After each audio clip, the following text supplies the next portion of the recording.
Euh, Bienvenue à notre session spéciale sur le sujet du panel inaugural dédié à l'histoire du Mali. Moi, mon nom est Fergus McLaren, que Marcel a dit, et je suis le président du Comité international de tourisme culturel de l'ICOMOS, et puis aussi le membre de l'ICOMOS Afrique, qui travaille sur le sujet du patrimoine matériel et culturel dans le monde, en Afrique. Donc, merci au début de cette session. Et j'ai quelques mots après l'introduction de notre chef, notre conductrice, Madame l'ambassadrice.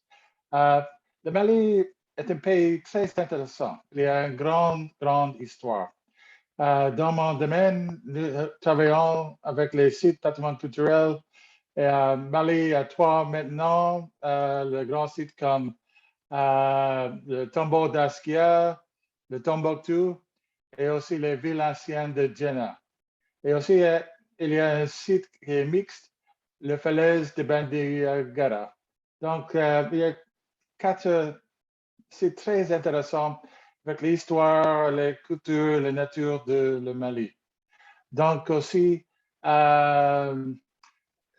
merci. Il y a des choses pour jusqu'à aussi des choses immatérielles avec des cultures de. Il y a 9 éléments dans le patrimoine culturel immatériel avec le Mali. Et donc, le dernier été, il y a une nouvelle chose sur la liste de patrimoine immatériel qui est la pratique et expression culturelle liée au mbolon, instrument de musique traditionnelle et percussion. Il y a 8 autres qui sont sur la liste aussi. Donc, pour moi, c'est un pays qui a une grande base, une grande histoire, une grande culture pour le peuple et les gens qui habitent et viennent de Mali. Donc, la fierté, la force, toutes les choses qui sont basées sur la fondation de culture. Donc, pour nous, pour cet événement aujourd'hui, je dois parler jusqu'à pour, je dois faire une introduction pour toi, pour le grand chef, le conductrice pour cet grand événement. Et ça, c'est notre grande hôtesse, Son Excellence, Madame Fatima Brawley Miete.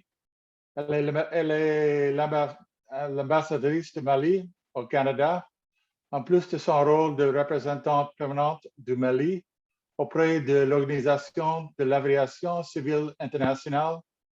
Elle est diplômée de l'Université du Québec à Montréal, UQAM, et de l'Université de Stony Brook à New York. Elle est titulaire d'un master en administration des affaires ainsi que d'une spécialisation en sociologie. Elle fut conseillère technique à la présidence de la République, chargée de mission au ministère des Affaires étrangères et de la coopération internationale, ainsi que conseillère municipale en commune du district de Bamako. Elle a travaillé en santé publique et fut consultante pour les Nations Unies, l'Union européenne et la coopération bourgeoise. Madame l'ambassadrice, bienvenue. Merci beaucoup, Monsieur McLaren, pour cette introduction. Monsieur le ministre de la Culture, de l'Artisanat, de l'Industrie hôtelière et du Tourisme, Madame la présidente de la Maison de la Francophonie d'Ottawa, Monsieur le président de l'ICOMOS Afrique, groupe de travail, chers modérateurs, Mesdames et Messieurs les partenaires de l'initiative, et si le Mali m'était compté, le Mali au cœur de la célébration du mois des personnes d'ascendance africaine au Canada. Mesdames et Messieurs les participants, honorables invités, Mesdames et Messieurs, c'est avec un immense plaisir que je prends la parole pour vous souhaiter au nom des autres autorités du Mali et au mien propre la chaleureuse des bienvenues à cet important événement de l'ambassade de la République du Mali à Ottawa et ses partenaires, aussi bien canadiens que maliens, co-organisateurs pour célébrer ce mois de février, mois des personnes d'ascendance africaine. Chers participants, Mesdames et Messieurs, en effet, cette initiative s'inscrit dans la mise en œuvre de la politique de diplomatie culturelle de l'ambassade de la République du Mali au Canada afin de promouvoir et de valoriser la culture malienne, tant chère aux autorités de mon pays, et de permettre de mieux faire connaître le Mali, les Maliens et leur culture. Elle s'inscrit également dans le cadre de la décennie internationale des personnes d'ascendance africaine et se veut une contribution à une meilleure compréhension des conditions socio-économiques des populations noires en général et celles du Mali et du Canada en particulier.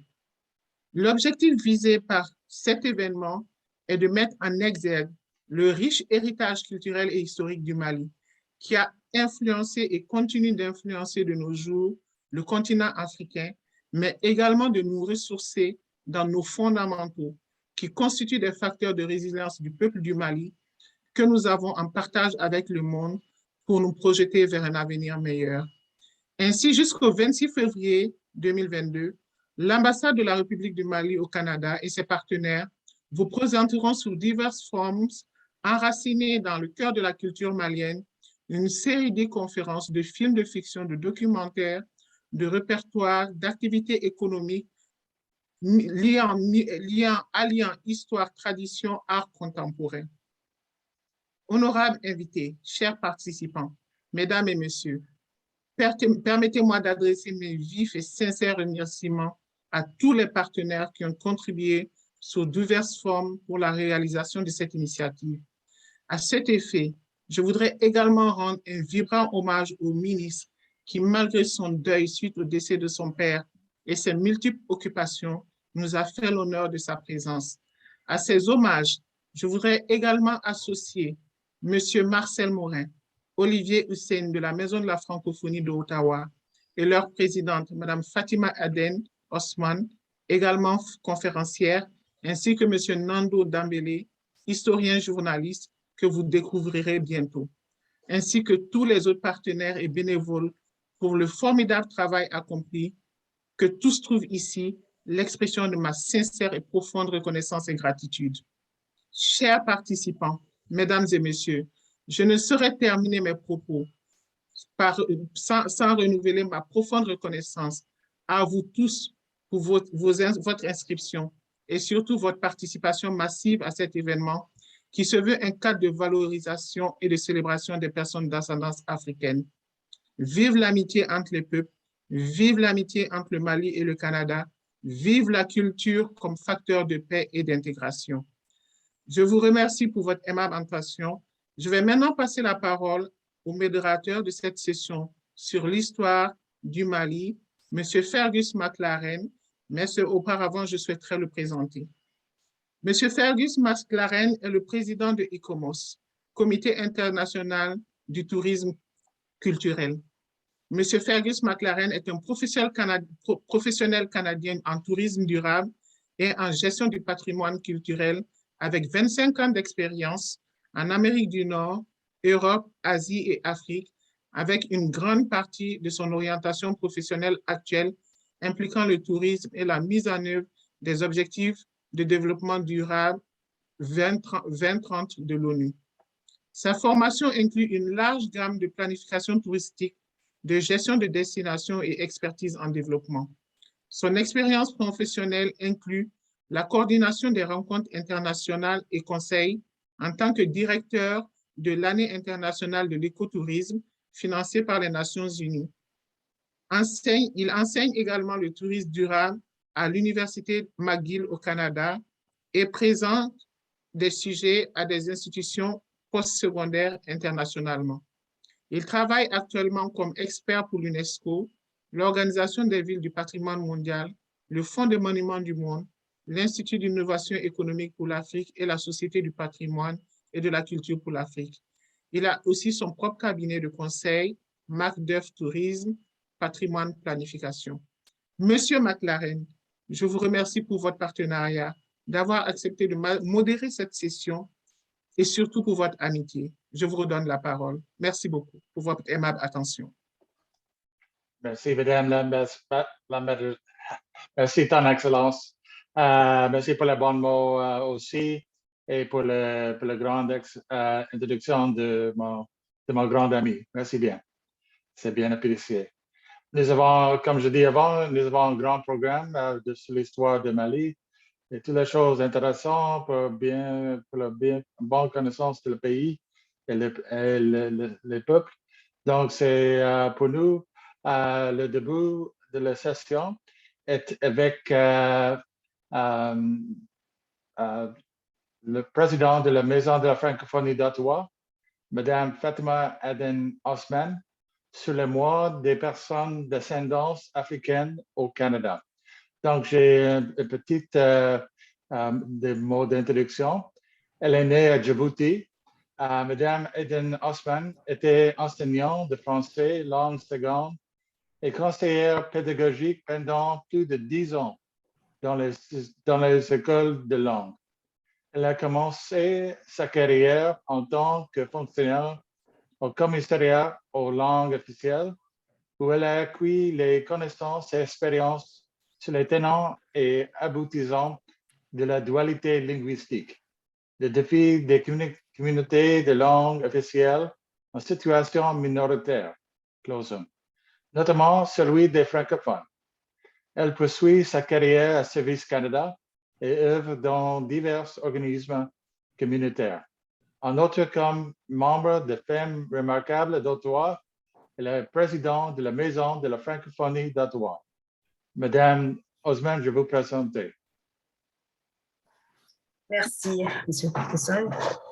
Salam alaikum, bonjour, bonsoir à ceux qui nous suivent du Mali et d'ailleurs. Bienvenue à notre e-conférence et à ce lancement.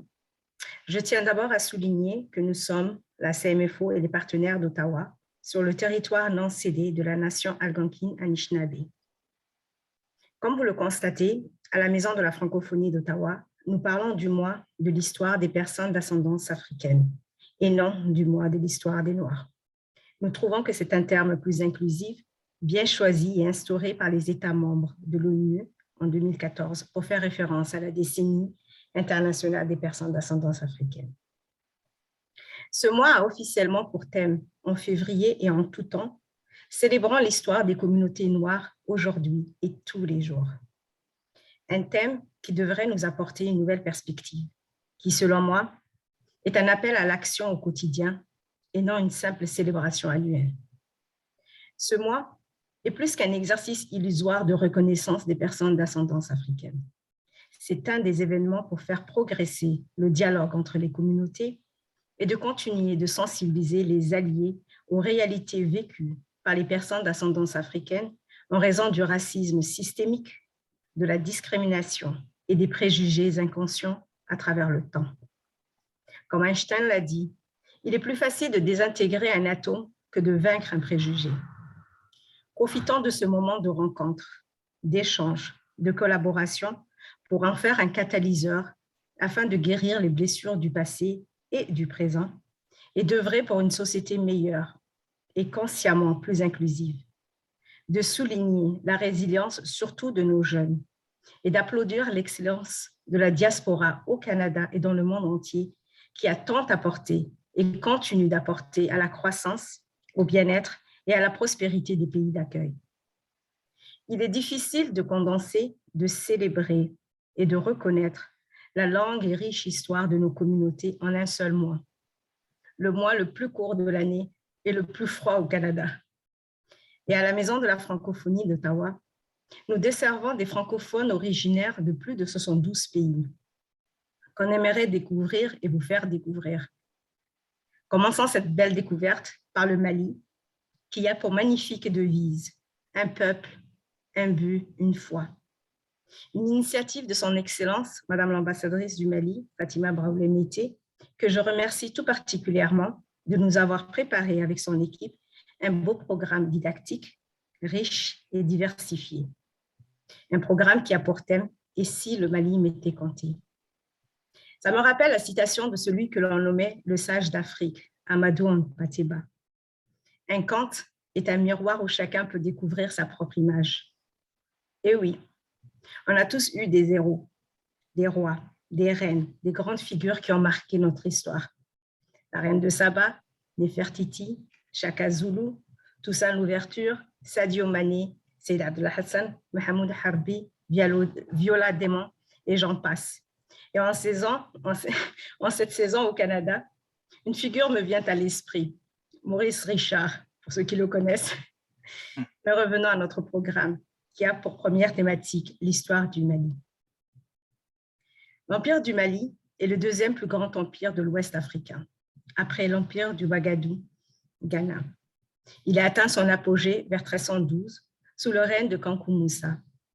Il englobait de grandes parties actuelles du Mali, du Sénégal, de la Gambie, de la Mauritanie, de la Côte d'Ivoire, de la Guinée-Conakry, de la Guinée-Bissau et du Burkina Faso. Grande monarchie, l'Empire du Mali a connu 3 capitales qui étaient successivement Dakar-Djalan, Niani, puis Kakamba. Les religions traditionnelles africaines et l'islam étaient pratiquées par les populations dont la langue était le mandingue. L'économie reposait essentiellement sur l'agriculture, l'exploitation minière, la vente des esclaves et le commerce transsaharien, ce qui entraîna la prospérité des villes comme Oualata, Tombouctou, Djenné et Niani. L'Empire du Mali doit sa grandeur et sa richesse à un grand roi, Soudiata Keita, considéré comme le fondateur de l'Empire. En effet, 1 an après sa grande victoire sur Soumoungoro ou Soumohoro Kanté, à l'issue de la bataille historique de Kirina, Soudiata décida de réorganiser l'Empire, dévasté par Soumoungoro Kanté. Ainsi, fut convoquée l'Assemblée de Kouroukonfouga afin de désigner un nouveau roi, Soudiata, et de doter l'Empire d'une feuille de route qu'on peut appeler une loi fondamentale, englobant lois, règlements, mœurs et coutumes, et prenant en compte toutes les valeurs culturelles, sociales du nouvel empire.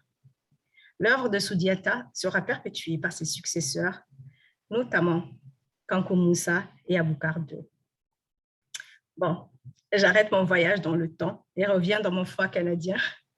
Sur ce, en mon nom personnel et au nom de notre conseil d'administration, je vous souhaite une agréable journée enrichissante et divertissante.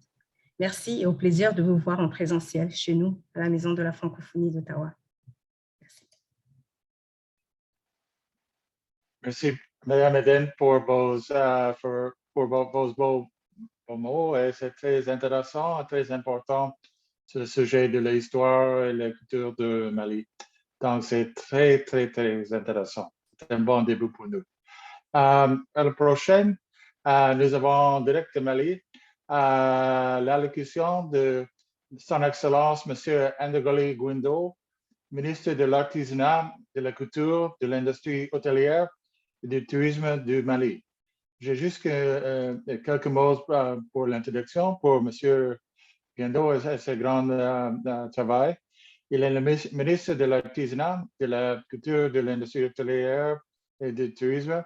Et il est un magistrat de grande exceptionnel et un diplôme de la prestigieuse École nationale d'administration, ENA de Bamako, en sciences juridiques depuis 1992.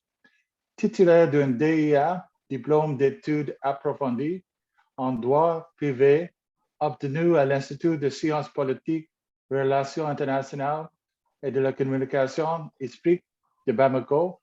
Il est également diplômé de l'Institut national de formation judiciaire, section magistrature. Il a fait divers postes à responsabilité au sein de la justice et dans l'administration malienne. Dans sa riche carrière, M. Ndogoli Guindo, qui a longtemps occupé le poste de secrétaire général du ministère de la Culture, a exercé dans plusieurs tribunaux. Le 11 juin 2020, il est nommé ministre de l'Artisanat, de la Culture, de l'Industrie hôtelière et du Tourisme. Donc, bienvenue, Monsieur Son Excellence, et je vous présente pour notre session. Merci beaucoup, Monsieur McLaren, modérateur de cette conférence. Le micro est ouvert, je suppose. Madame l'ambassadrice de la République du Mali au Canada, Mesdames et Messieurs les participants, chers invités, à toutes les personnes qui nous suivent en ce moment. Je voudrais souhaiter la bienvenue à cette conférence, à toutes et à tous. Mais avant tout propos, permettez-moi de vous remercier pour l'honneur qui est fait à mon pays en nous invitant à cette conférence. Le Mali ne peut que se réjouir de cette invitation dans un contexte de post-crise où la revitalisation du secteur de la culture paraît comme une nécessité. Je voudrais également saluer l'initiative de Madame l'ambassadrice et également remercier toutes les organisations, toutes les personnes qui l'accompagnent dans cette œuvre magnifique, œuvre à travers laquelle la riche histoire du Mali et sa riche diversité culturelle seront davantage connues à travers le monde. Toutes mes félicitations, Madame l'ambassadrice. Merci beaucoup. Parler du Mali, de l'histoire du Mali en si peu de temps, reviendrait tout simplement à n'en dire que très peu, mais en estimant que ceci n'est qu'une introduction et à la lumière des échanges que nous aurons, des précisions et davantage d'informations pourront être données. Ainsi donc, ma présentation sera axée sur 8 points essentiellement. Une petite introduction, la présentation du Mali au plan géographique. Dans un troisième temps, je vais parler des grands empires du Mali et également des royaumes. Nous allons parler de la pénétration coloniale au Mali, pénétration coloniale lors de laquelle de grands hommes maliens, des braves guerriers, ont opposé une résistance farouche. Des batailles comme celle de Saboussiré ou encore du Bélédougou, la bataille de Sikasso, la révolte des Bobos ou encore la résistance farouche menée par les Dogons. Ensuite, je parlerai un peu du Mali contemporain, c'est-à-dire le Mali de l'après-indépendance jusqu'à nos jours, c'est-à-dire les premières, deuxième et troisième républiques. Et je terminerai avec une petite conclusion qui sera axée sur une note d'espoir pour le Mali. Le Mali, comme vous le savez tous, d'ailleurs, Madame Fatima Aden venait de le rappeler, le Mali a un passé glorieux. Il a vu naître et se développer des puissants et vastes empires, mais avant, c'est-à-dire depuis la période paléolithique, de brillantes civilisations ont marqué l'histoire du Mali. Déjà au IIIe siècle avant Jésus-Christ, des grandes cités urbaines comme Diachoma au 8e siècle avant Jésus-Christ ou encore Djenedjono au 3e siècle avant Jésus-Christ étaient de très grandes cités. Le Mali occupe une place spéciale dans l'histoire de l'Afrique. Son nom Mali évoque dans la conscience des Africains l'âge d'or de l'Afrique subsaharienne, un âge marqué par la présence de 3 grands empires, comme je le disais tantôt, entre le 8e et le 16e siècle, empires et royaumes qui ont dominé tour à tour les vastes contrées de l'Afrique occidentale et étendu leur renommée au-delà du Sahara et de la Méditerranée. Il le doit aussi à une longue présence humaine depuis le Paléolithique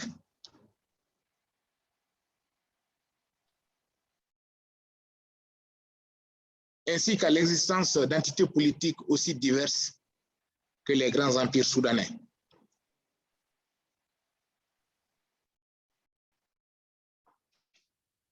Il s'agit plus principalement de l'empire du Ghana, de l'empire du Mali et de l'empire Songhai, avec leur puissance et leurs richesses fabuleuses, tant vantées et convoitées.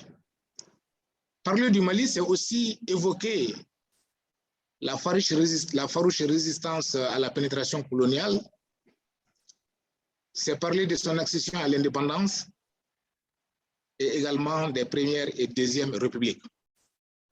Enfin, parler de l'histoire du Mali, c'est évoquer l'avènement de la démocratie avec le multipartisme intégral, et cela à partir des années 1991.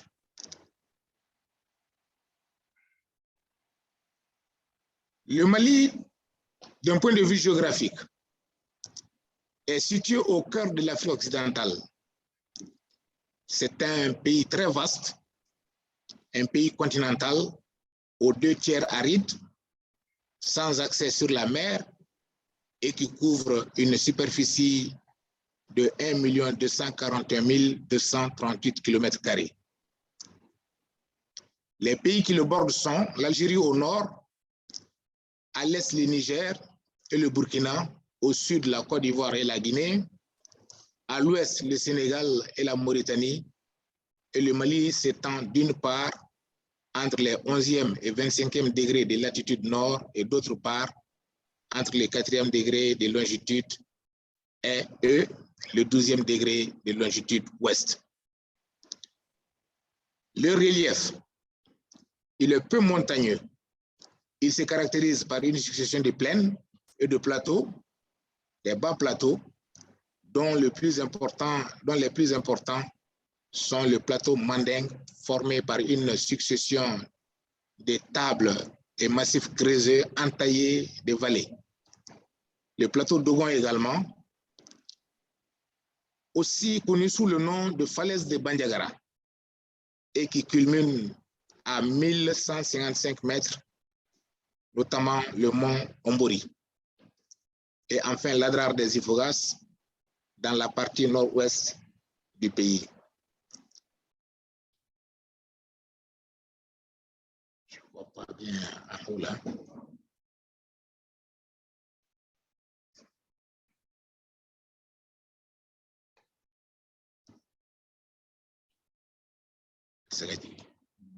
OK. D'accord. Donc, le climat, il est aride, comme je le disais tantôt. Son hydrographie est marquée surtout par deux grands fleuves, le fleuve Sénégal et le fleuve Niger, et leurs nombreux affluents. La situation géographique du Mali et son riche héritage historique font que le Mali est une terre de brassage ethnique et linguistique. Les principales ethnies sont les Bambara, les Peuls, les Songhai, les Malinké, les Soninké, les Kassonké, les Dogon, les Bozo, les Sénoufo, les Minyanka, les Bobo, les Touaregs, les Maures et Arabes également. La langue la plus parlée est le Bamanankan, c'est-à-dire la langue Bambara, et la langue officielle du Mali est le français, qui pourtant n'est parlé que par une minorité de la population, à peine 20% de la population. L'islam est la religion la plus pratiquée, mais le christianisme est également connu au Mali. Il est pratiqué par environ 15% de la population catholique et protestante. Mais les religions traditionnelles également existent dans certaines parties du pays et encore bien pratiquées, notamment dans le centre du pays.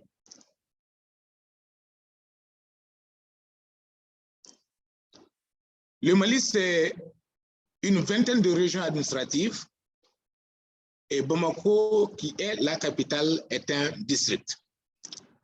L'économie, comme venait de le rappeler Madame Fatima, repose essentiellement sur l'agriculture, l'élevage, la pêche, qui occupe près de 80% de la population active.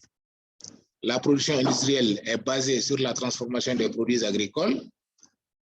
Mais le Mali, c'est aussi un pays de production minière, notamment la production de l'or, qui connaît un essor assez important. Le Mali est le troisième producteur africain d'or, après l'Afrique du Sud et le Ghana.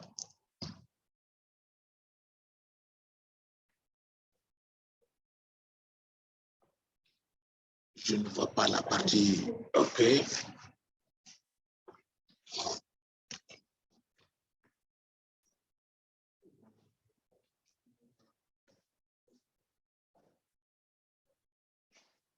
La page est mal occupée, quoi. Ça c'est masqué. Je ne vois pas bien.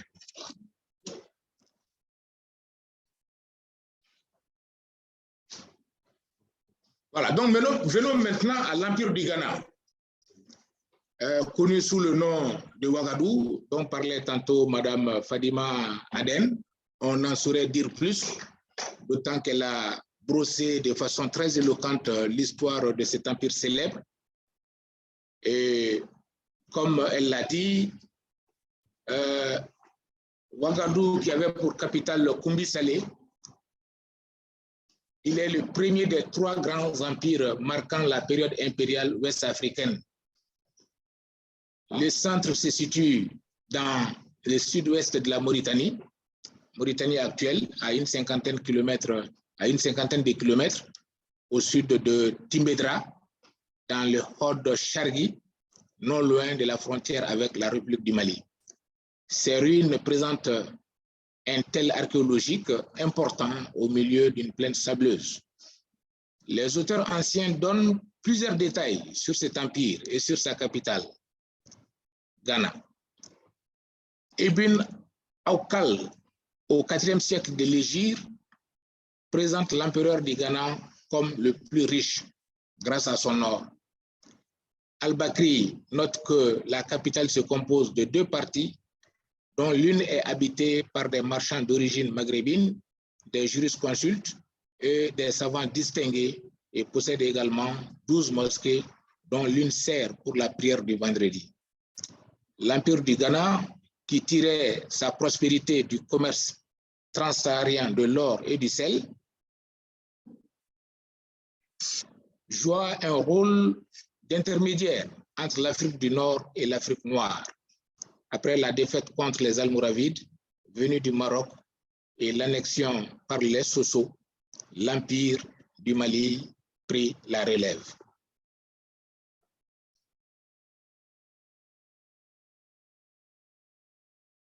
Donc, vous voyez l'Empire du Mali et l'Empire du Ghana représentés sur cette image dans la partie marquée en vert. Donc, Koumbi Salé, sa capitale que vous voyez.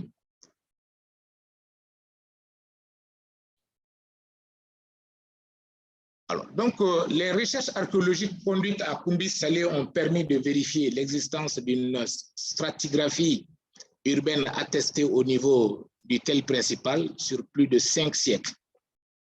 Voilà un peu l'histoire du Ghana. Et vous voyez ici en image la grande mosquée de Koumbi Salé, fondée au IVe siècle de l'Hégire, et régulièrement agrandie par la suite jusqu'au XVe siècle, montre l'ancienneté, le dynamisme, la vigueur de l'islam dans ces contrées et reste l'édifice islamique le plus ancien connu actuellement dans toute l'Afrique, dans tout l'Ouest africain. Alors, donc, après l'Empire du Ghana, l'Empire du Mali, fondé au XIIIe siècle par Sundiata, donc Madame Fadima venait de le rappeler.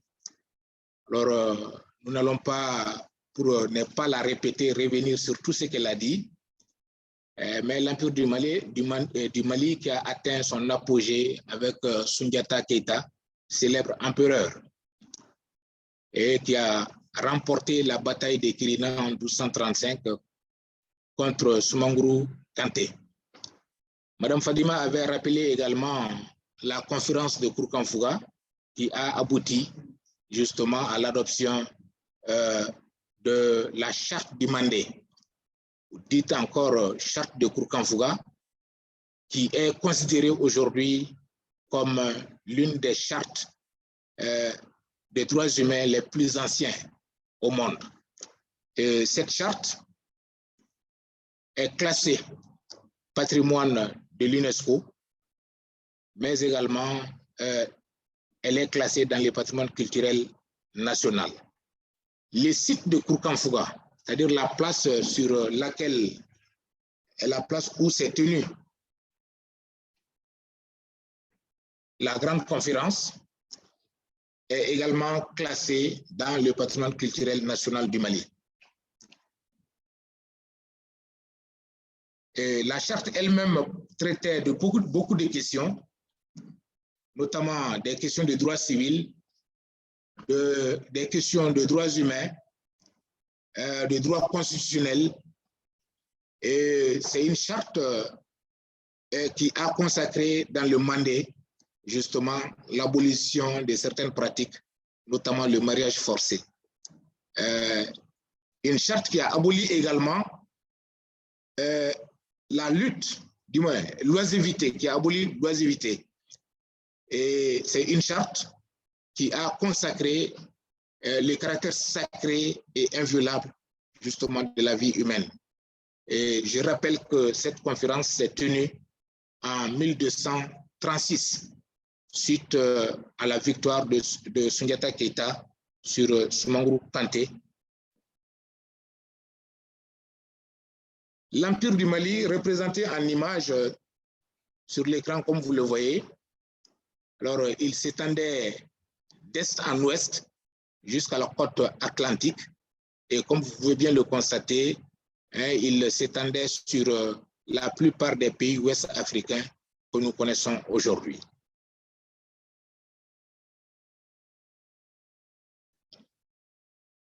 Alors, cette image représente bien sûr Soundiata Keïta. Soundiata Keïta, empereur du Mandé, sous le règne duquel l'Empire a atteint son apogée. Et Soundiata Keïta, qu'on considérait comme les lions, le buffle, et selon la légende, et également les récits des griots qui sont les dépositaires de la tradition. Je rappelle que le Mali est un pays de tradition orale.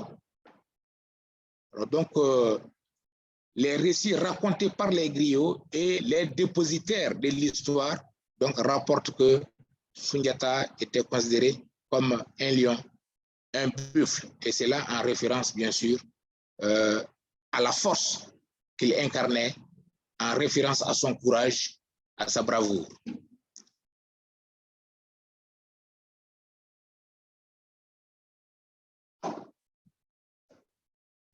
Vous voyez en image ici le site de Kourkanfouga, la place où s'est tenue la conférence qui a abouti à l'adoption de la charte du Mandé.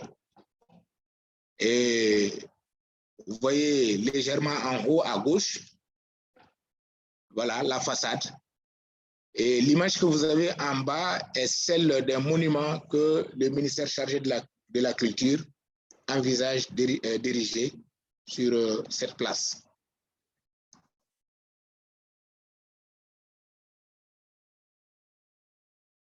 Alors, donc Soundiata Keïta passa à la prospérité pour son habileté guerrière, parce qu'il est le créateur de l'Empire et parce qu'il a su être un visionnaire qui partagea équitablement son empire et su le doter d'une véritable organisation. Ses successeurs entretinrent de bonnes relations avec les souverains d'Afrique du Nord. Alors, parlant d'Afrique du Nord, vous voyez la mosquée de Djingareyber ici, l'une de la plus grande mosquée de Tombouctou. Et cette mosquée a été réalisée par un des successeurs de Soundiata Keïta. Il s'agit de Kankou Moussa, qui a régné de 1392 à 1337. Et Kankou Moussa est considéré comme le 10e roi du Mandé, mais également comme étant l'homme le plus riche de tous les temps. Kankou Moussa a cette renommée d'avoir effectué un somptueux pèlerinage à la Mecque. Et véritablement, il a mis l'empire au diapason international. C'est lui qui a fait que l'empire du Mandé a été connu au-delà justement du continent africain. Et lors de ce pèlerinage, il était accompagné d'écrivains, d'architectes et autres spécialistes en sciences et culture.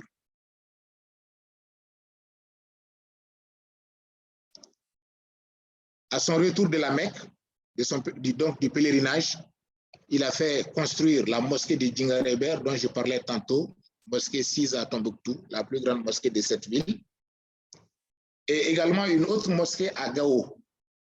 Et toutes ces mosquées ont été conçues par l'architecte S. Saheli. Tombouctou devient alors, et pour plus d'un siècle, le phare intellectuel de l'Empire,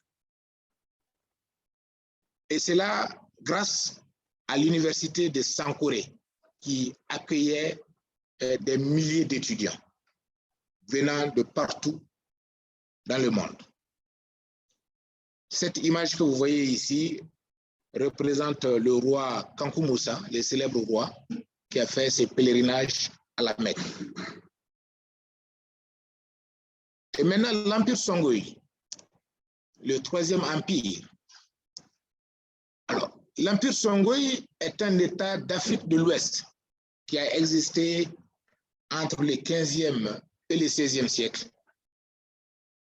Et l'Empire Songhai a été initialement un petit royaume étendu le long du fleuve Niger, autour de l'actuelle ville de Gao.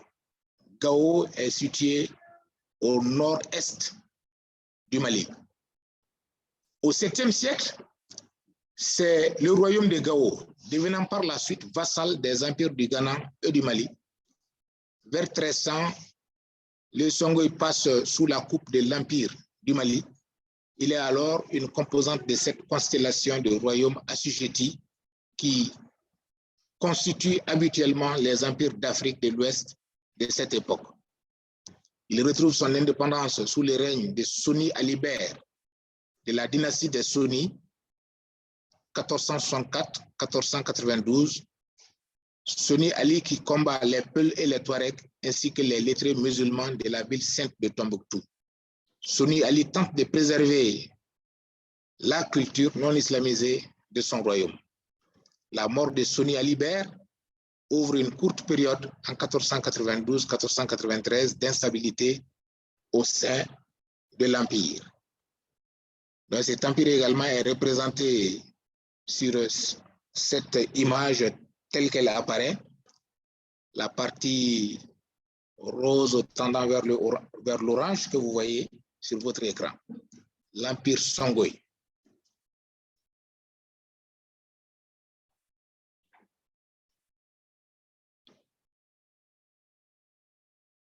Alors donc, l'histoire de l'Empire Songhai ne peut être contée sans évoquer ce nom célèbre. Il s'agit de Mohamed Touré, alias Askia Mohamed, qui a régné de 1493 à 1588. Alors, Askia Mohamed, qui n'était pas un Songhai, mais plutôt il était originaire du Tekrour. Donc, qui a pris le contre-pied de la politique religieuse de Soni Alibert.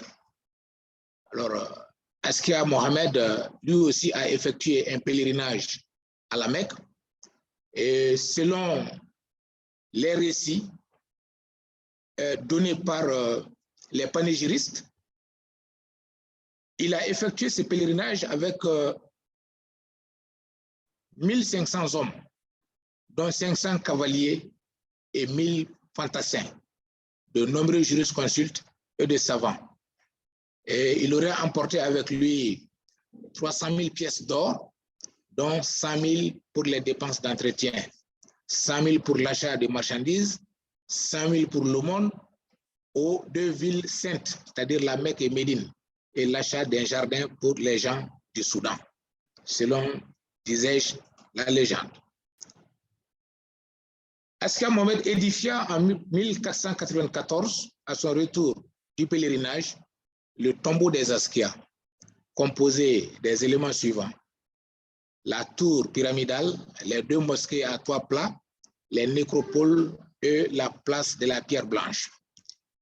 Le tombeau des Askia est le vestige le plus important et le mieux conservé du puissant riche empire Songhai. Donc, vous voyez ici en image une des places célèbres des Gao, la place Sané, et sur l'image d'en haut, vous voyez le tombeau des Askia. Alors, avec la décadence des trois empires, se sont succédés au XVIIe siècle, au milieu du XIXe siècle, de nombreux royaumes dont les plus connus sont le royaume Bambara de Ségou. Je rappelle que je me trouve en ce moment à Ségou, capitale du royaume Bambara. Également l'empire Toucouleur, le royaume du Kasso, le royaume du Kinedougou, le royaume du Wassoulou et également le royaume de Kingi. Tous ces royaumes, justement, ont fait leur époque et ont régné, justement, et constituent des éléments très importants de l'histoire du Mali.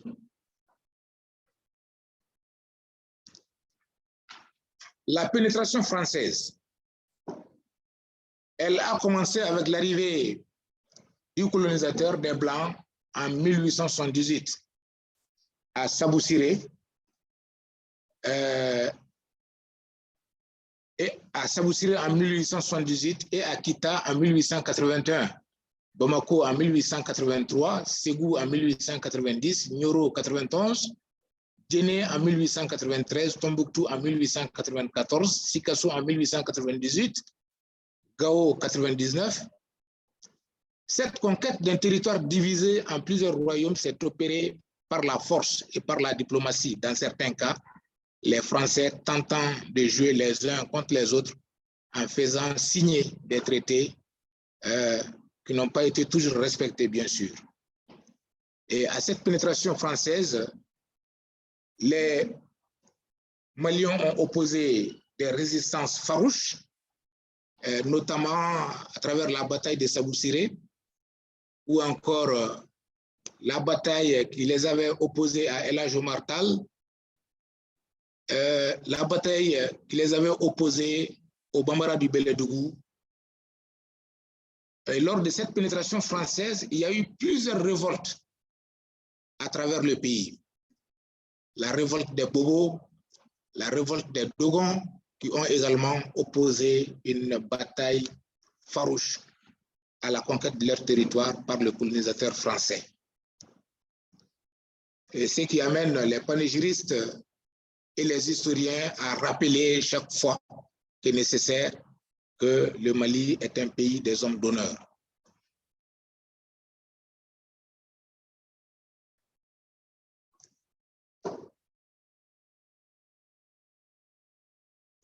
Alors, je parlais de la résistance des Maliens à la pénétration française. Les différentes batailles dont je parlais tantôt sont là avec des dates précises.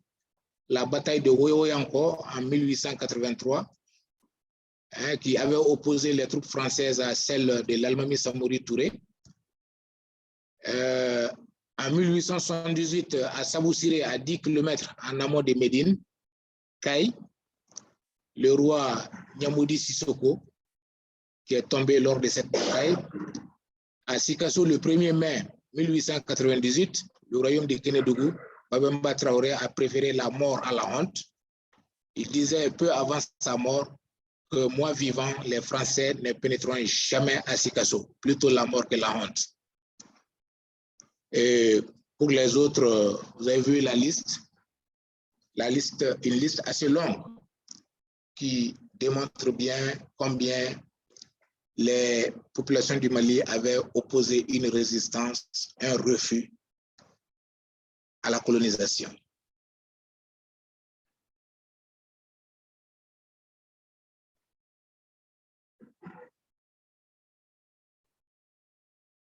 Alors, après la bataille contre la pénétration française, il y eut l'époque de la colonisation.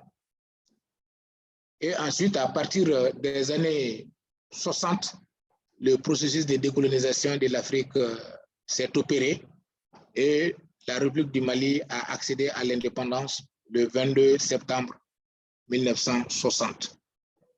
Le premier président du Mali fut Modibo Keïta, qui a dirigé le pays de 1960 à 1968. Le 19 novembre de cette année, il fut renversé par un coup d'État dirigé par Moussa Traoré, et qui a pris le pouvoir et il a régné sur le pays pendant 23 ans. Et lui aussi a été renversé à la faveur d'une révolte populaire parachevée par le lieutenant-colonel Amadou Toumani Touré. Et à la suite de ce coup d'État, alors une nouvelle constitution a été adoptée consacrant justement la Troisième République du Mali. Et cette constitution consacre le multipartisme intégral et donc la voie à la démocratie parfaite fut ainsi ouverte au pays.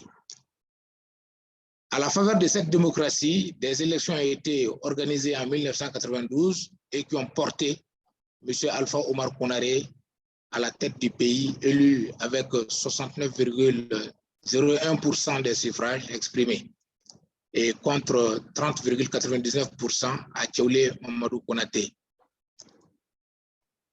Alpha Omar Konaré a fait 2 mandats de 5 ans et en 2002, il passa le pouvoir à Amadou Toumani Touré qui fut élu président de la République du Mali et avec les chiffres que vous voyez sur l'écran.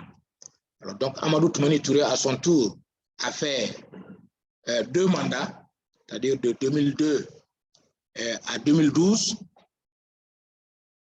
mais la fin de son mandat a été quelque peu troublée parce que il lui restait encore quelques mois, mais un coup d'État dirigé par des militaires l'ont poussé à la démission. Il fut renversé. Et le groupe de militaires qui l'a renversé était dirigé par le capitaine Amadou Aya Sanogo. Et après la démission de Amadou Toumani Touré, M. Dionkunda Traoré a été désigné président intérimaire, lequel a organisé des élections en 2013 qui ont porté M. Ibrahim Boubacar Keïta à la tête du pays. Et c'est là en 1993. M. Ibrahim Boubacar Keïta, après un premier mandat de 5 ans, avait entamé un second mandat qu'il n'a pas pu terminer, car en 2020, précisément le 18 août 2020, il a été également contraint à la démission suite à des mouvements populaires. Et je voudrais saisir cette occasion pour m'incliner devant la mémoire d'Ibrahim Boubacar Keïta, mais également de Amadou Toumani Touré, de Moussa Traoré, qui nous ont quittés il y a un peu plus d'un an pour les deux, et Ibrahim Boubacar Keïta qui vient de nous quitter il y a seulement quelques semaines. Je voudrais saluer leur mémoire.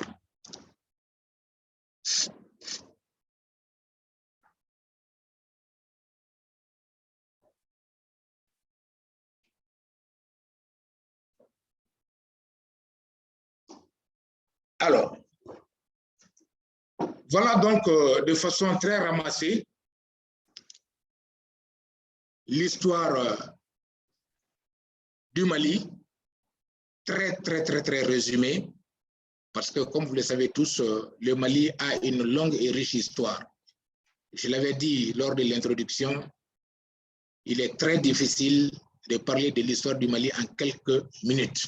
Ceci n'est qu'une partie infime de cette histoire très riche.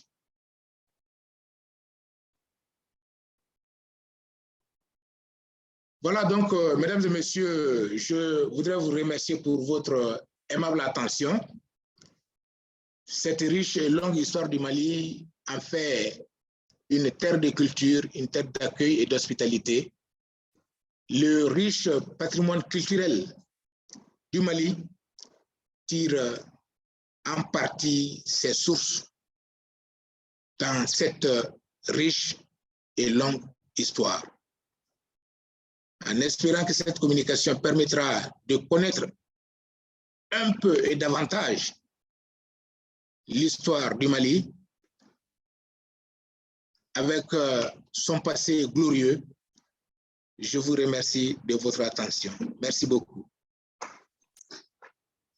Merci beaucoup, Monsieur le ministre, pour ton excellente présentation. Je comprends bien la grande histoire et la faiblesse et richesse de Mali, mais aussi pour la cause, pour la fierté de ces peuples aussi. C'est une grande histoire et pour longtemps. Donc, beaucoup d'informations importantes et beaucoup d'informations pour la culture, l'histoire, les personnes importantes. C'est un grand sommaire de toutes les choses qui sont importantes pour le pays. Donc, merci beaucoup pour ton excellente présentation. Merci. Merci. Pour nous, pour la prochaine, nous avons le chose ici. Pardon. Voilà. C'est pour nous. C'est. Okay. C'est pour le peu de Mali sous Sundiata Keïta Konkoumoussa Aboubacar II, présenté par M. Nando Dembélé. Et avant son présentation, j'ai des mots d'introduction. M. Nando Dembélé est titulaire d'une maîtrise en histoire et archéologie, journaliste, homme de culture, traditionniste. Depuis 2014, M. Nando Dembélé, responsable de la cellule communication et presse universitaire de l'Université des lettres et des sciences humaines de Bamako au Mali. Auparavant, il a été directeur de l'école de 1989 à 1993 et chef de projet pour la création des centres des ressources éducationnelles à Makra, à la Commission malienne de l'UNESCO de 1994 à 1998. Homme de culture, M. Nando Dembélé a servi à l'Office de radiodiffusion télévision du Mali, ORTEM, de 2007 à 2014. Depuis 2019, il partage son expérience en communication à l'Institut universitaire de technologie. Donc, je vais vous présenter M. Nando Dembélé. Bienvenue.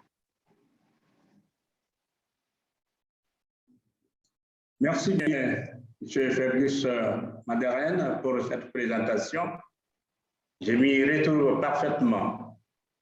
Alors, Monsieur le ministre de l'Artisanat, de la Culture et de l'Industrie hôtelière et du Tourisme, Mesdames et Messieurs, bonsoir et bonjour selon le coin du monde d'où vous nous suivez. Tout le plaisir est pour moi de partager avec vous la thématique sur l'Empire du Mali sous Soundiata Keïta, Kankou Moussa et Aboubakar II, thématique qui s'inscrit dans le cadre de la célébration du mois des personnes d'ascendance africaine, si le Mali m'était compté. Pour ma part, je m'en vais vous conter le Mali à travers son histoire médiévale en vous invitant à découvrir le grand empire du Mali de Soundiata Keïta, Kankou Moussa et Aboubakari II. Pourquoi se plongeons dans l'histoire lointaine, me dirait-on? Oui, le Mali contemporain tire ses racines profondes de cette riche et fascinante histoire lointaine. D'ores et déjà, je voudrais demander votre indulgence si des désagréments venaient à émailler mon propos. Alors, je vais vous entretenir sur l'Empire du Mali en 6 petits points. Une petite introduction. Ensuite, en point 2, les origines de l'Empire du Mali. 3, l'Empire du Mali sous Soundiata, c'est-à-dire qui est l'homme. Les œuvres de Soundiata, les successeurs de Soundiata et en point 6, une conclusion. Donc, en introduction, je m'en vais tout simplement, après l'intervention de Fatima Aden, qui a résumé de façon très pertinente cette histoire de l'Empire du Mali, je m'en vais vous dire tout simplement qu'à partir du Xe siècle déjà, un petit royaume indépendant dénommé Ouangara existait sur le Haut-Niger. Et c'est à partir de 1225 qu'un énergique conquérant nommé Soundiata, qui a vécu de 1230 à 1255, a battu le roi Soumaoro Kanté du Soso en 1236 à Kirina. Alors, Soundiata, une fois arrivé, va dévaster ce qui restait du Ouagadougou en 1240 et il va fonder le plus puissant et le plus grand empire de l'Ouest africain. Donc, sous le règne de Kankou Moussa, Fatima l'a déjà dit, qui a régné de 1312 à 1337, l'Empire du Mali a atteint son apogée et il s'étendait de l'Atlantique à Agadez au Niger sur 2500 km et du nord au sud des salines de Tegaza jusqu'à la lisière de la forêt sur 1500 km. Et durant les 16e et 17e siècles, l'empire va s'effondrer sous les coups des empires du Vasso et des princes Songoï. Donc, l'appellation Mali, Malel, Meili, Mandé au Mali renvoie à beaucoup d'hypothèses. Et ce qui est sûr, c'est qu'il reste probable que de nombreuses chefferies mandées dominaient déjà les régions du Haut-Sénégal et du Haut-Niger, notamment les Traoré à Dakadjalan dans le pays des Cris, près de Niakasola, en République sœur de Guinée-Conakry aujourd'hui, les Konaté à Tabou dans le Dodougou, les Kamara à Sibi dans le Sendougou et les Keita à Nerina dans les monts Mandeng situés entre Sigiri et Kita. Donc, l'appellation est sujette à diverses interprétations, ce qui rend très imprécise l'étymologie de ce nom. Mais les habitants du Mali, du Mandé, ont toujours appelé leur pays Mandé ou Mandé avec accent aigu et non Mali. Mais les peuples qui constituaient une ethnie nomade étaient déjà présents dans la région dès la création de l'Empire et ils appelaient les habitants du Mandé Malinké, ce qui veut dire littéralement la bonne chance. On dit alors que les Mandinkas appellent eux-mêmes leur pays Mandé et que l'Empire du Mali doit sa richesse maintenant à ses grands conquérants, qui est Soundiata Keita. Alors, qui est l'homme? Soundiata Keita aurait vu le jour le 20 août 1190 à Dagadialan, dans la région de Niani, qui se trouve actuellement en République sœur de Guinée-Conakry, de Nare Famaran, de Nare Magan Kenyi Konaté, son père, et de Sogolon Koudouma Conté, la Bossu. Né Perclus, Soundiata traîna à terre pendant les 7 premières années de son enfance avant de faire usage de ses jambes de façon miraculeuse. Enfant prédestiné, appelé à Malinké Nakamandé, il commence à impressionner plus d'un malgré son handicap. Et l'histoire de Soundiata nous est contée, nous est essentiellement connue à travers une épopée aux tonalités légendaires racontées de génération en génération, jusqu'à nos jours par les griots ou djellifs. Persécuté par son demi-frère Dankaratouma, alors roi du Mandé, et sa mère, Sassouma Bérété, femme préférée de Nare Magan Kenyi Konaté, Soundiata, sa mère et sa sœur Kolonkan furent contraints à l'exil dans le Méma chez ses oncles maternels. Mais avant de quitter sa terre natale, il s'adressa à Dankaratouma en ces termes. Mandebe Lumbolamba Ikofle Kononji nga Mandete bon. Sigite ko mimbana Mande Borideo Odilala. Traduction. Le bateau Mandé va tanguer, mais il ne chavirera point. Ce qui n'est pas faisable quand on est chez soi, le sera quand on s'éloigne de ses choix. Donc, sous les feux de l'empereur Soumamourou Kanté du Soso et devant la faiblesse notoire de Massa Dankaratouma pour contrer les assauts des guerriers du Soso, les Mandinkas décident de se trouver un sauveur. C'est ainsi que les oracles furent mis à contribution et tous furent unanimes que seul Soundiata peut sauver le grand Mandé du joug de l'empereur du Soso. On envoya donc alors chercher Soundiata pour qu'il vienne prendre l'héritage légué par ses pères. Na Ikienta, Kien en malinké signifie héritage, et Ta signifie prendre. D'où Kienta signifie Keita. Ça donnait aujourd'hui naissance au patronyme Keita, sinon à l'origine, Soundiata est Konaté comme son père Nare Magan Kenyi Konaté. Soundiata arrivait donc au Mandé vers 1225 avec une armée composée de 10 000 cavaliers et 100 000 fantassins que lui ont donné ses oncles de Méman.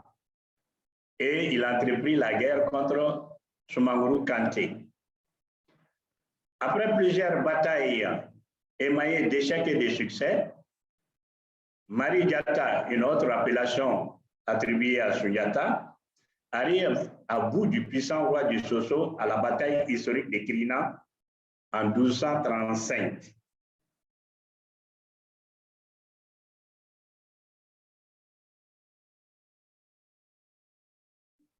Après donc cette victoire historique de Krina sur le Soumamourou Kanté, l'énergique conquérant Manding entreprit la conquête de tous les royaumes de la région. Il les unifie pour former l'Empire du Mali, dont la capitale est transférée, Fatima l'a déjà dit, de Dakadialan à Niani, puis définitivement à Kangaba. Cette ville existe aujourd'hui au Mali et c'est à quelques enclavures de cette ville que s'est tenue la conférence historique de Kourkan-Foura. Le pays, une fois donc reconquis, Sundiata s'attaqua à sa fortification. C'est ainsi que s'éteint à Kourkan-Foura en 1236, soit un an après sa victoire sur Soumangourou, l'assemblée dite constitutive de l'Empire du Mandé. Alors, cette assemblée regroupait les rois des 12 provinces et des alliés de l'Empire. Et elle devrait statuer sur 3 points, notamment le choix d'un nouvel empereur. Et en unanimité, Sundiata a été désigné. Deuxième point, le sort des prisonniers de la bataille de Kirina et des dignitaires du royaume de Soso. Alors, tous furent condamnés à mort par un tribunal créé à cet effet. Et enfin, l'élaboration d'une loi fondamentale du Mandé appelée Charte de Kourkan-Foura. Le ministre est longuement revenu sur cette charte-là. Donc, cette charte prévoyait la création d'un grand conseil composé des chefs de guerre, de marabouts, de femmes et d'hommes de caste, avec un vizir comme premier ministre.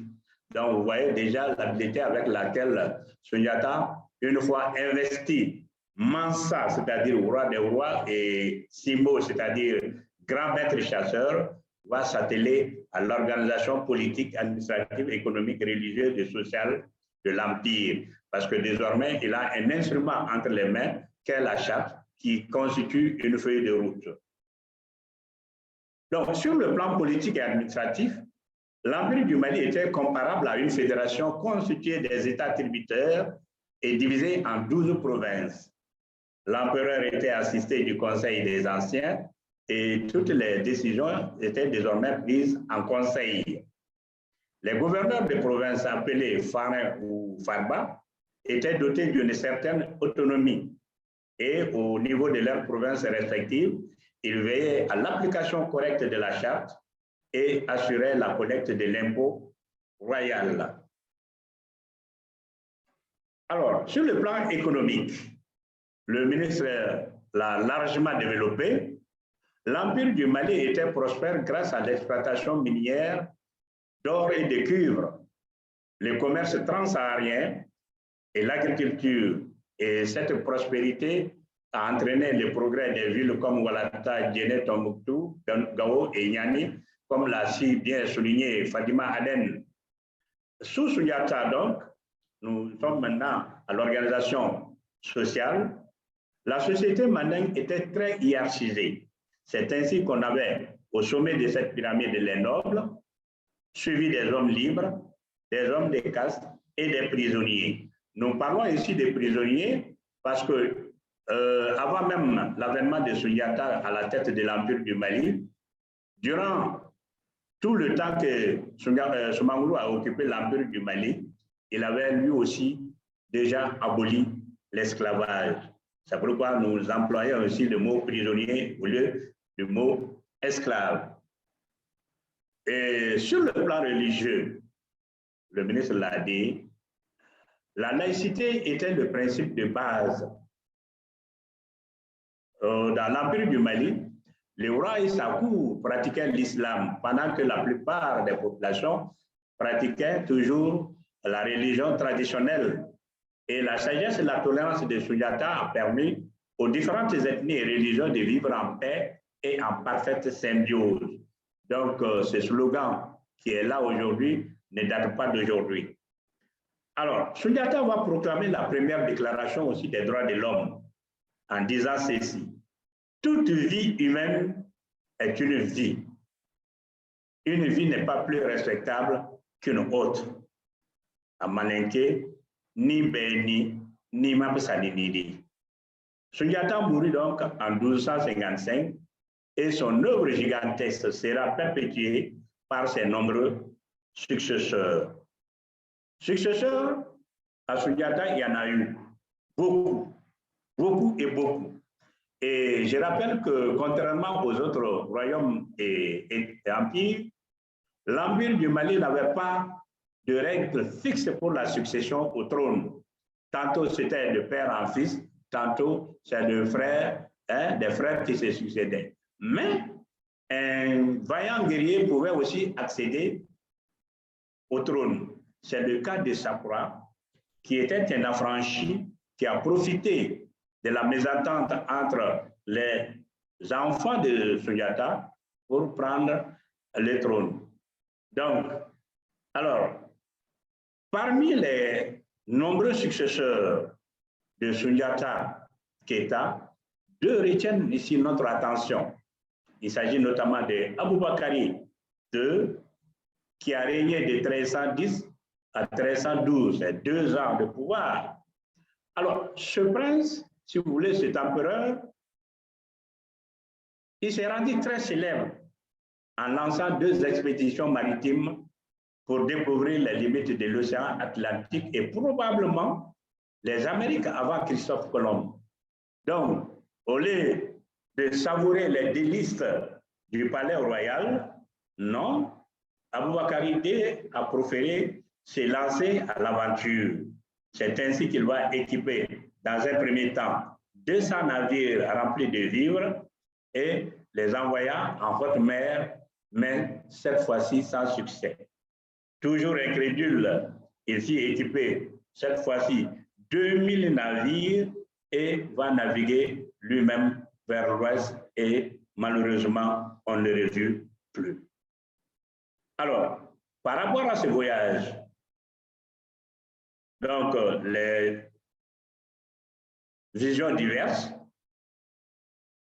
mais pour notre part, nous dirons que le défaut de la technique du gouvernail, le manque de boussole et d'apportement pour les grandes barques, les mauvaises conditions de conservation des vivres pendant longtemps ne permettraient pas d'affronter les hautes lames de l'Atlantique.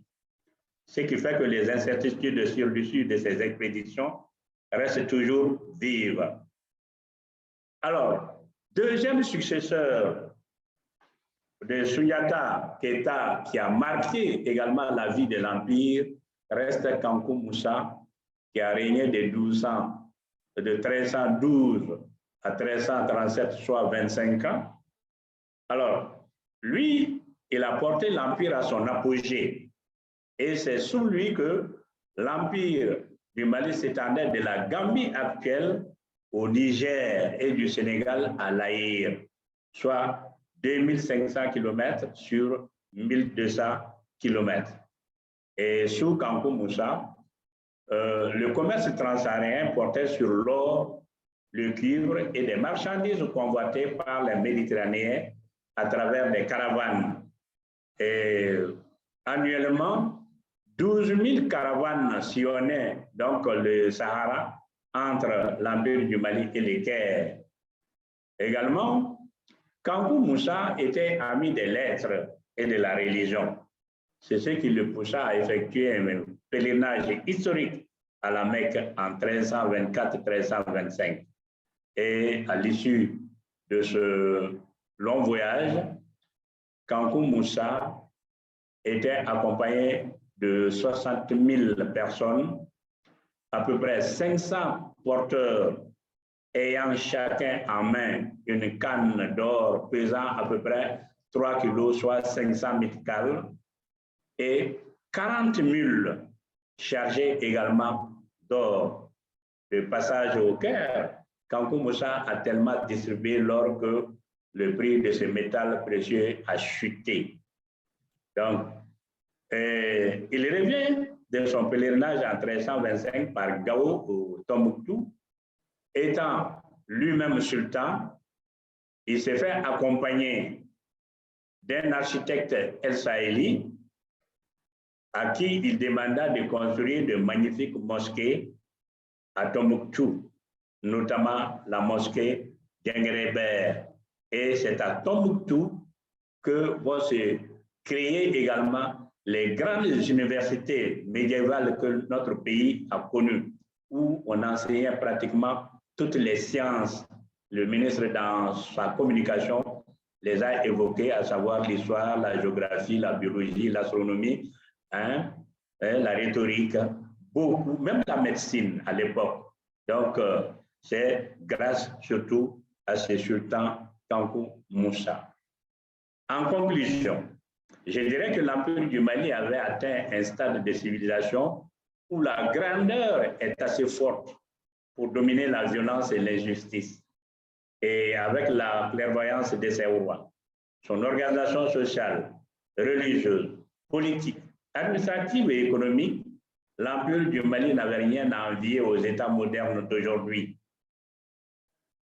Le Mali est un jeune État d'une soixantaine d'années, mais une vieille nation de plusieurs siècles, disent les griots mandingues. Les sources concernant l'histoire de l'Empire du Mali sont peu nombreuses, équivoques et lacunaires. Cependant, 3 sources retiennent l'attention. Il s'agit des sources écrites, qui sont de 2 sortes, des sources écrites par les voyageurs arabes et celles écrites par les lettrés de la boucle du Niger, notamment les tariks. Et parmi ces tariks, nous pouvons citer les tariks El-Fetash et les tariks El-Soudan. Et les sources orales comptées par les griots et les guélis et les travaux archéologiques. Je vous remercie pour votre aimable attention.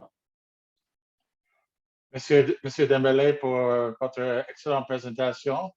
C'est une grande histoire de les personnages importants comme Sundiata Keita, Kankou Moussa, Daboukari II et des autres gens qui sont très importants de l'histoire de Mali. Et comme je dis avant, c'est un pays avec une histoire, des personnages faiblesses et des gestes. Donc, merci bien pour ton excellente présentation.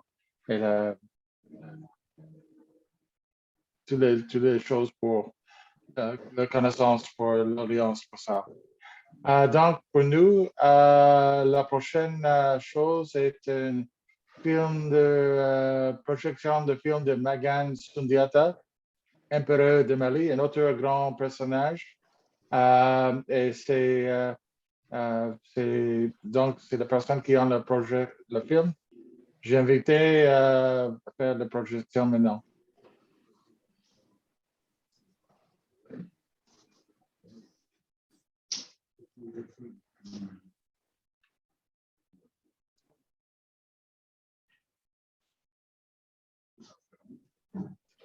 Personne. Okay. Je ne sais pas s'il y a un film ici. OK. D'accord.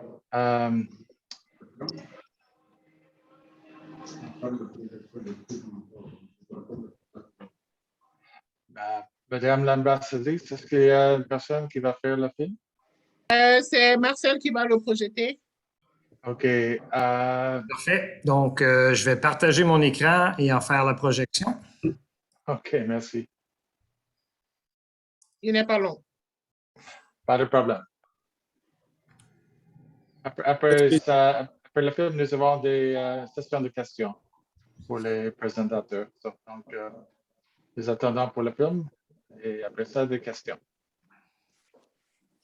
Excusez-nous pour ce petit délai, ça sera pas long. Pas de problème.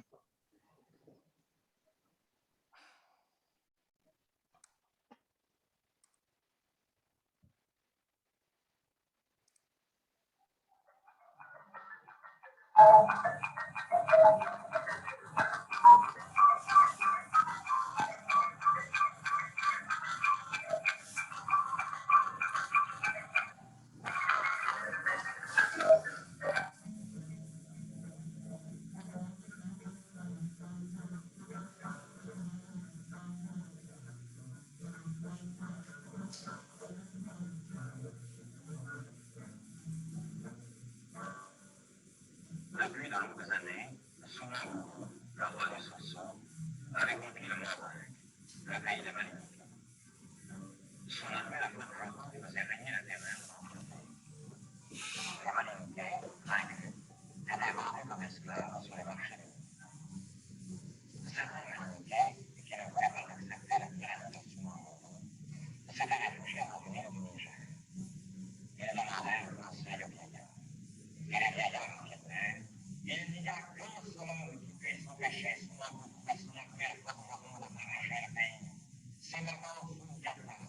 Marcel, la vidéo n'est pas affichée.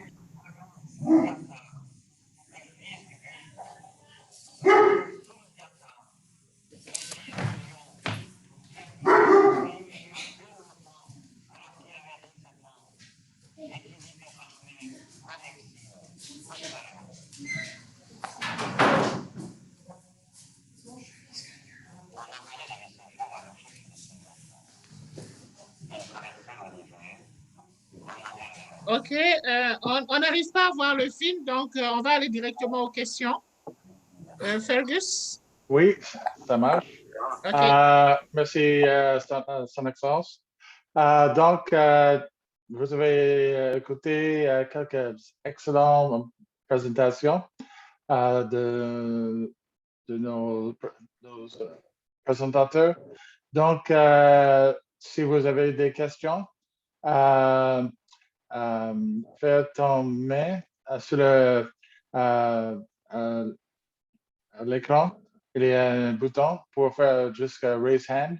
Et touche le bouton de raise hand et je vais te répondre, faire une introduction pour toi, pour vos questions. Donc, premièrement, est-ce qu'il y a personne qui a une question pour nos présentateurs?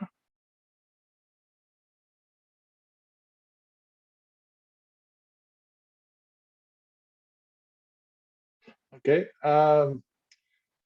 Pour moi, peut-être j'ai une question pour Monsieur le ministre. Pour toi, qu'est-ce que tu penses pour faire des bons tours et des bonnes histoires pour les sites patrimoine mondial comme Djenna et Tombouctou, les autres? Parce que je pense que les sites sont fameux, mais pour une bonne expérience et pour une bonne introduction pour les sites là, qu'est-ce que tu penses que c'est la meilleure chose à faire? Alors, le ministre a été obligé de partir parce qu'il a des obligations. OK, peut-être Madame l'ambassadrice. Alors, pour pouvoir faire la promotion des patrimoines culturels, moi, je pense que vous êtes mieux placé que moi pour répondre à cette question, étant un expert. Donc, je pense que c'est un peu de la provocation, mais ce que je peux dire, c'est qu'aujourd'hui, compte tenu de tout ce qu'on arrive à faire en virtuel, avec le numérique, moi, je pense que à la faveur de la COVID au Canada, on a développé beaucoup d'instruments de promotion de la culture, de musées, de sites historiques. Et ça, ce sont vraiment des stratégies qu'on pourrait apporter au Mali. Ce sont des stratégies qu'on pourrait apporter au Mali pour la visite des sites historiques, pour le musée de Bamako, par exemple, qui est un grand musée avec énormément de contenu historique et culturel. OK, merci Madame. C'est une bonne réponse. Je pense que Mali est une bonne destination pour quelques personnes qui vont à l'Afrique de l'Ouest. Nous avons une question de M. Adonis. Tu vas parler, tu vas donner ton question. OK, merci beaucoup. Je remercie l'équipe organisatrice de cette rencontre. Ça nous a permis, quand bien même nous sommes des Africains, mais curieusement, aujourd'hui, nous avons compris que représente le Mali pour l'Afrique.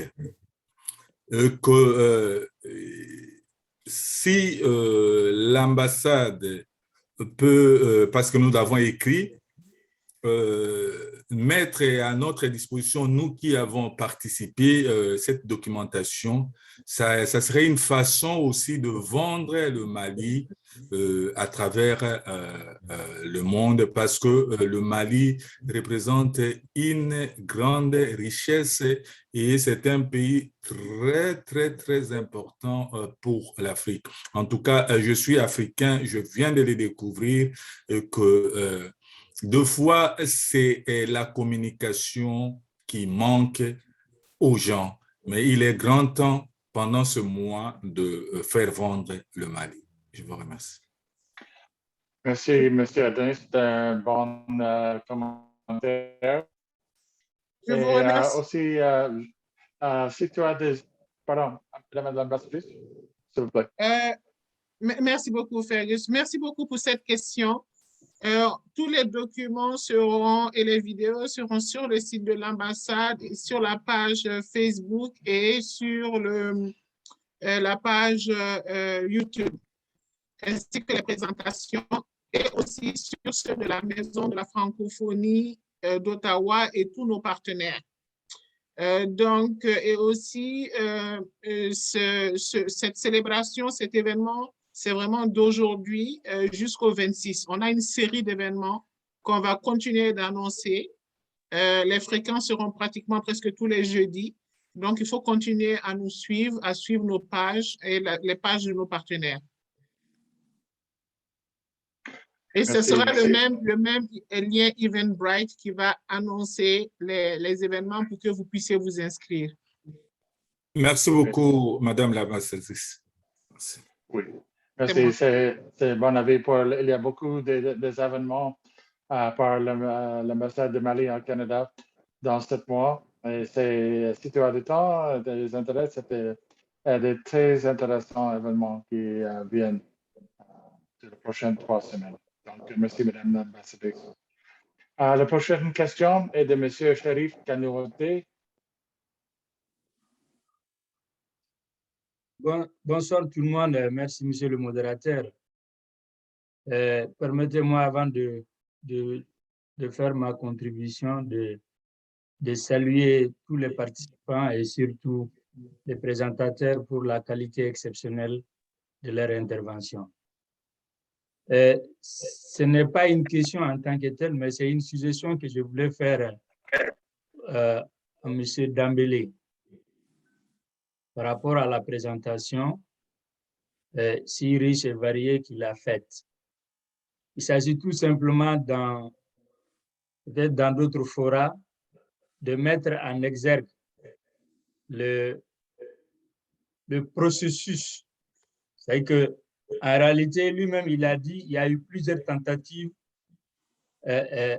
infructueuses lors des différentes guerres entre Soumangourou et Sundiata. Mais qu'est-ce qui a permis à Sundiata de gagner lors de la dernière bataille? Ces secrets-là, c'est que tout le processus qui a contribué à ça, je crois que c'est le rôle surtout joué par sa sœur pour obtenir le secret qui a permis de vaincre le commandant Soumangourou Kanté. Je crois que c'est bon que cela soit mis sur la table pour que d'autres, ceux qui ne le savent pas, puissent l'apprendre. En tout cas, c'était ce que je voulais me permettre de dire. Merci à vous tous. Merci, M. Kanouté. M. Dembélé, est-ce que tu as une réponse pour ça, un commentaire? Oui, mais c'est exact. Quand Sundiata est revenu de son exil en compagnie de sa sœur, parce qu'il avait perdu déjà sa mère là-bas, il est venu avec sa sœur, il a entrepris la conquête pour libérer sa terre natale, mais il a échoué beaucoup d'échecs. Et l'homme, ce n'est pas toujours le canon, mais c'est aussi la tête. Donc, ils ont réfléchi. Soumangourou était tellement puissant que les Mandingas ne pouvaient même plus causer entre eux, de peur d'être décapités. Donc, il fallait trouver le moyen de l'anéantir. C'est ainsi que la sœur cadette de Sundiata, comme l'a souligné M. Kanouté, a été mise à contribution. Il fallait l'approcher, chercher à récupérer son secret. C'est ainsi qu'on a envoyé Kolonkan. Sundiata, après quelques défaites, a fait semblant d'abdiquer et a signé la paix. Et en signe, il a envoyé son griot avec sa sœur pour la donner en mariage à Soumangourou Kanté, avec bien la consigne pour elle de pouvoir récupérer le secret qu'elle ramènera au Mandé pour permettre à son grand frère de se préparer pour l'ultime bataille. C'est ainsi que Soumangourou a accepté la main des Kolonkans et on a organisé des festivités à l'occasion.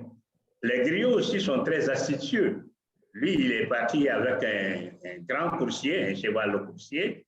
Il savait que s'il ratait sa mission, c'en est fini pour lui.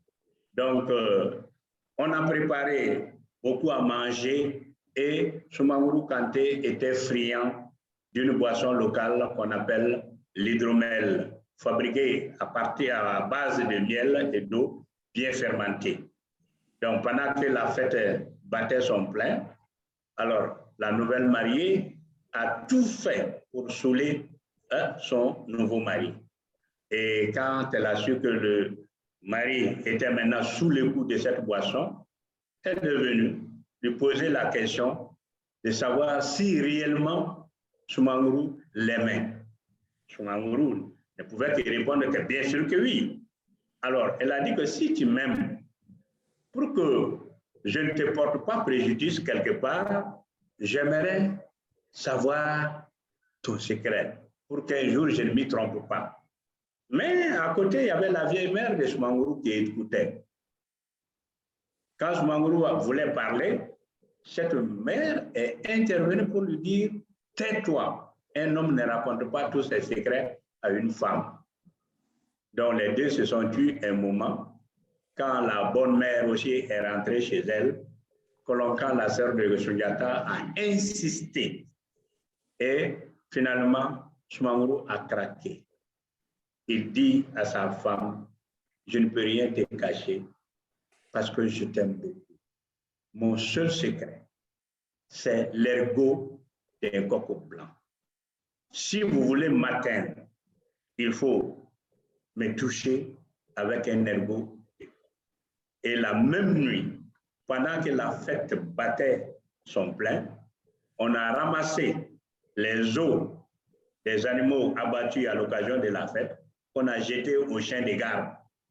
Et pendant que les gens étaient en train de danser et de chanter, Bala Faseke, le griot de Soundiata, est venu. Il a porté Kolonkan sur le coursier et avec une bande de tissu, l'a serré contre lui et ils ont pris la fuite jusqu'au Mandé où elle a livré le secret. C'est ainsi que Soundiata a fabriqué une flèche dont la pointe était faite de l'ergot blanc, de l'ergot d'un coq blanc. Et à l'ultime bataille de Kirina, Soundiata a tiré sur Soumangourou. D'après la légende, quand la flèche a touché Soumangourou Kanté, il a disparu. On l'a pourchassé jusqu'au niveau des Kouloukoro, où il y a des grottes dans une colline là-bas qu'on appelle le Nyanakoulou. Et c'est là-bas que Soumangourou a disparu et se serait transformé en un python géant qui même aujourd'hui vit dans cette grotte-là. Voilà un peu qu'on a, M. Kanouté, je ne sais pas si je vous donne satisfaction. Voilà. Merci bien. Merci beaucoup pour ton réponse, M. Dembélé. C'est bien apprécié. Merci.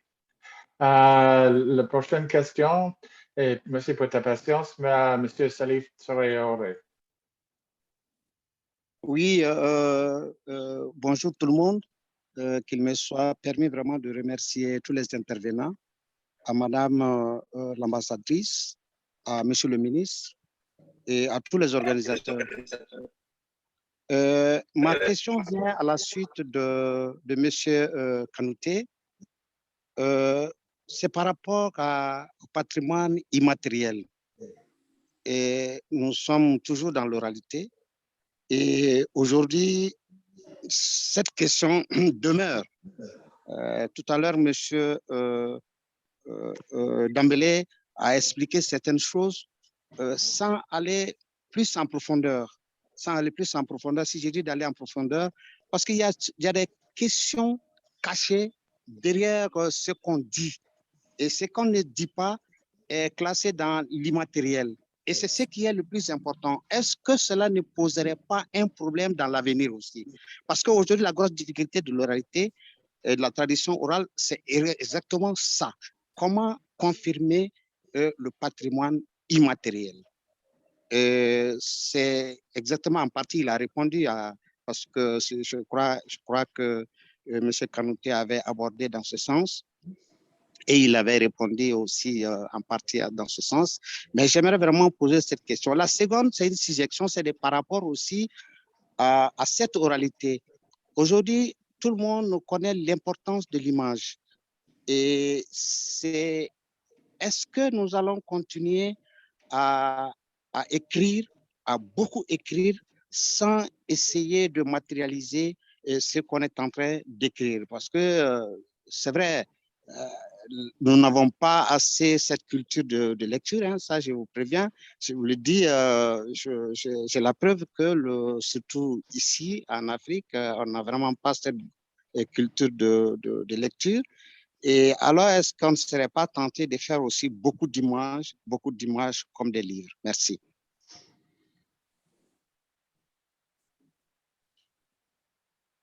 Merci beaucoup, M. Traoré. C'est exact ce que vous venez de suggérer. Vous savez, notre pays, c'est un grand pays d'oralité. Je l'ai dit tantôt, l'histoire même de Sundiata est essentiellement connue à travers l'épopée mandingue qui est chantée de génération en génération par les Yali ou griots. Cette épopée a été également écrite, notamment par l'historien guinéen Djibril Tamsirian. Vous l'avez dit, nous ne sommes pas de très grands lecteurs.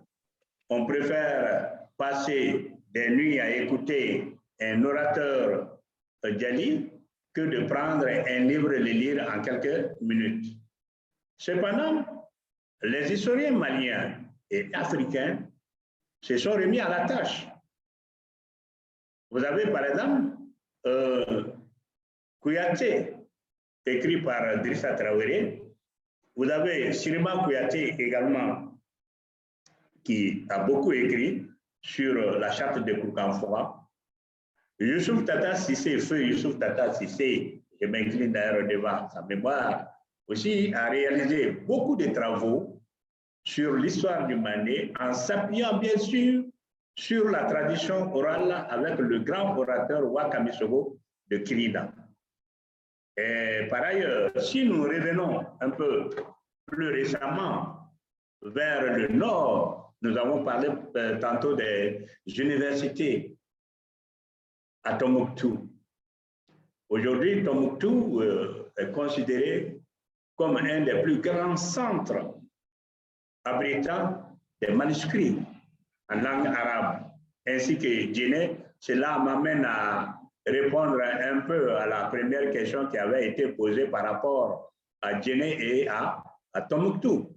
Ça, depuis le XIIIe siècle, notamment c'est à partir du XVIe siècle, surtout que ces deux villes-là se sont révélées à la face du monde par d'abord leur culture islamique et surtout leur place dans le commerce transsahérien depuis les temps des grands empires.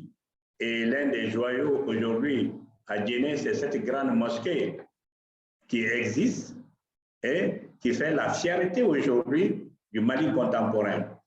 Concernant l'oralité, nous avons même des soucis, comme M.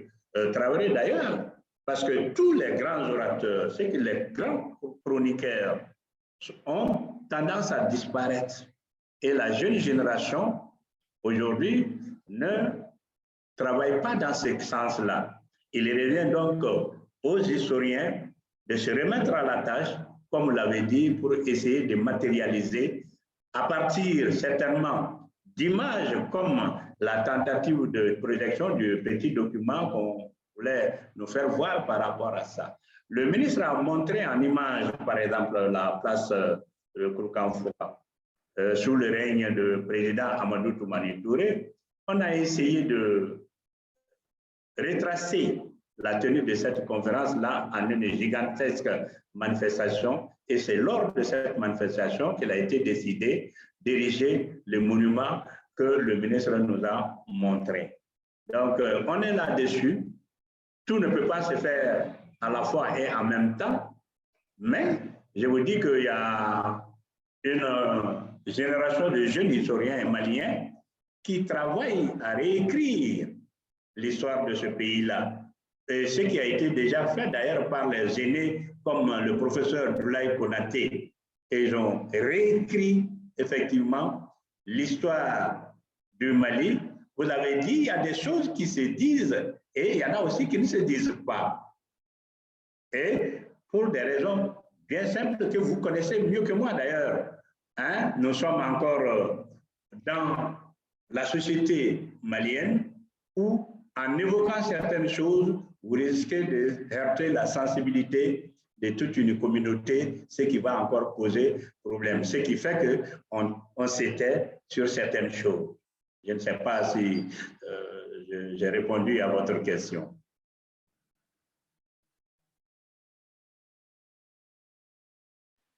Oui, la question a été vraiment répondue, merci. J'insiste à le dire, c'est vrai que il est temps maintenant que l'on surpasse certaines choses. Nous sommes une culture d'approche, de respect. On a cette profondeur. Je crois qu'à présent, ceux qui peuvent encore dire des choses, on peut les approcher avec ce respect pour leur demander qu'on puisse parler de beaucoup de choses. Ça, vous avez cité tout à l'heure celui qui a écrit l'épopée mandingue, le Guinéen, Djibril Tamsir,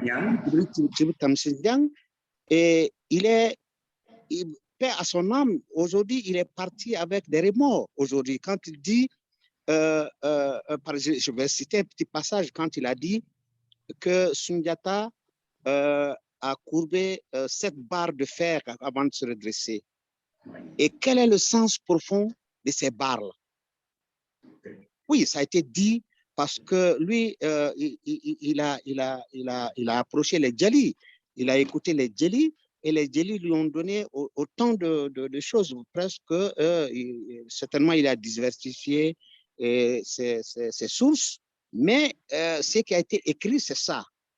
Mais si nous cherchons aujourd'hui à savoir qu'est-ce qui représente ces barres de fer et le Soussoumbré, qu'est-ce que ça représente, je crois que ça va être une profondeur terrible. Nous avons encore des choses à gagner en essayant d'expliciter certaines choses. Merci, M. Dambélé, sur en partie vraiment la question. Je suis satisfait. Merci. Moi, je vais intervenir un peu parce que comme on est en train de tirer vers la fin, c'était 14 heures. C'est que, vous savez, moi au Canada, je vois beaucoup de jeunes qui travaillent dans des organisations qui sont bénévoles, qui prennent en charge des sujets. Et aujourd'hui, j'insiste, avec le numérique, le digital, avec tout ce qu'on a comme technologie, toute cette histoire-là peut être faite sous forme de petites capsules, de dessins animés pour informer nos enfants. Nos enfants ne regardent même plus le journal ni la télé. Ils ne lisent pas. Ils sont sur TikTok, ils sont sur... voilà. Donc, tout ça, ça peut être pris en charge, mais il faut que aussi la jeune génération approche des imminentes personnalités comme le professeur Nando Dambélé, qui enregistrent, transcrivent, illustrent. On regarde bien les dessins, tous les jeunes, même africains, regardent les dessins animés japonais, mais tout découle de leur histoire, les mangas et autres. Il y en a même un autre là qui est très populaire, mais c'est leur histoire qui est transcrite plusieurs fois, qui est déclinée et adaptée à leur concept. La barre de fer qui se brise 7 fois, c'est Sundiata qui se relève, mais c'est l'illustration de la douleur de se relever, de la force de Sundiata qui brise les barres, qui ne lâche pas et qui se relève 7 fois jusqu'à marcher. C'est en fait ça, tous les Maliens s'identifient à cette histoire. c'est-à-dire ne jamais baisser les bras, même perclus, le courage, la fierté, permet de se relever pour faire plaisir à sa mère qui lui dit, Sundiata Ebnane Lamalo, tu vas me faire honte en continuant de ramper alors que tous les enfants de ton âge marchent. Cette fierté de la mère de voir son enfant marcher et de reconquérir le pouvoir, c'est ce qui illustre la force du Malien. Celui qui a pris son arc pour s'en aller chasser dans les plaines, perclus, valeureux, vaillant, fier, avec honneur. Et ça, c'est ce qui marque l'esprit de l'ensemble des Maliens. Ce sont ces chants qui nous ont bercés quand nous étions enfants et que nous partageons aujourd'hui. Et c'est ce que nous avons en commun. C'est pour ça que j'ai tenu à faire partager les chansons de l'histoire de Soundiata Keïta sur les différentes pages. Mais c'était une fierté parce que ce sont des images qui datent des années 60, 62, après l'ouverture de l'ORTM.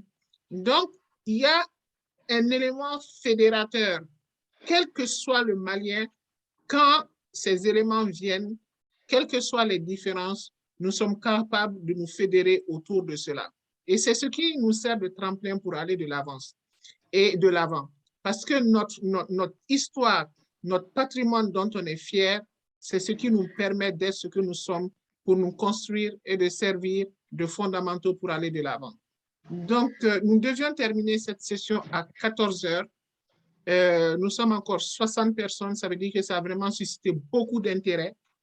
Nous allons revenir dans les autres séances, il faut continuer de nous suivre sur le Krou Kanfouka, parce que c'est vraiment un des premiers textes des droits fondamentaux, et nous l'avions depuis 1200 combien, tonton Nando?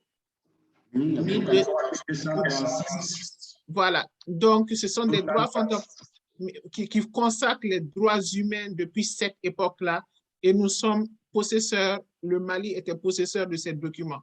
Donc, on n'a pas de leçon de droit de recevoir de qui que ce soit, nous en avions déjà. Donc, il y aura une session consacrée au Krou Kanfouka et aux manuscrits de Tombouctou. Nous étions détenteurs de savoir, donc il faut juste retrousser les manches et se mettre au travail.